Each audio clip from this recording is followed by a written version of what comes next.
राजसी छत हस्तिनापुर। संध्या का दृश्य। संध्या धीरे धीरे अपनी चादर ओढ़ रही थी। सूरज की आखिरी किरणें महल की छतों से फिसलती जा रही थीं और आकाश पर पहला तारा झलकने ही वाला था।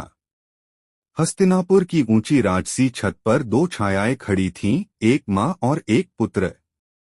परंतु दोनों के बीच एक चुप्पी थी जो केवल खून का संबंध नहीं बल्कि अतीत के बोझ और भविष्य की चिंता से भी बंधी हुई थी।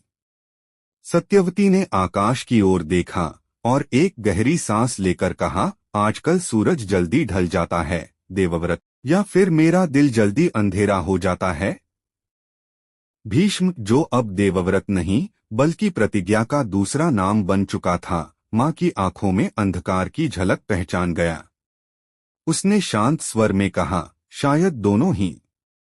पिता की अनुपस्थिति ने उन जगहों पर छाया छोड़ दी है जहां कभी रोशनी भी रहती थी।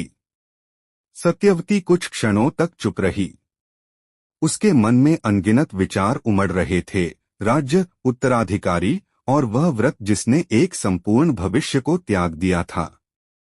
मुझे इस राज्य के लिए डर लगता है, उसने धीरे से कहा। विचित्रवीर्य बहुत छोटा है और चित्रांगद लापरवाह। सिंहासन को जड़ों की जरूरत है, बहती शाखाओं की नहीं। भीष्म उसकी आंखों में सीधा देख रहा था। उसने धीरे से पूछा, माँ, तुम्हें अपने बेटों पर शक है? सत्यवती की मुस्कान में मिठास नहीं, कड़वाहट थी। मुझे भाग्य पर शक है। इसने तुम्हारे पिता को मुझसे छीन लिया और तुम्हें खुद से।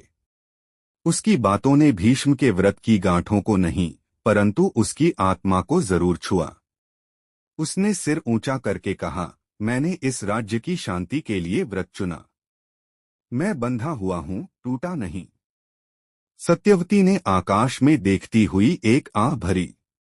कभी कभी मुझे आश्चर्य होता है कि क्या तुम्हारा व्रत इस दुनिया के लिए बहुत महान था। दया, प्रेम, सिंहासन में इनका क्या स्थान है? भीष्म ने माँ की ओर देखा। उसकी आंखों में न कठोरता थी न शिकायत, बस एक शाश्वत दृढ़ता। धर्मविहीन शासक सिरविहीन मुकुट के समान है। मैं इस घर की रक्षा करूंगा, यहाँ तक कि इसके अपने खून से भी। सत्यवती ने उसकी ओर देखा और धीरे से कहा, तो देवता आपकी शपथ को अटल रखें, क्योंकि इस घर की परीक्षा होगी। इसके बाद कुछ नहीं कहा गया। शब्दों की जगह अब चुप्पी ने ली, जो उतनी ही वजनी थी जितनी कोई शपथ। वे दोनों शहर के ऊपर उगते सितारों को देखते रहे, जैसे आसमान भी उनकी चिंता सुन रहा हो और भाग्य अपनी चाल तय कर रहा हो।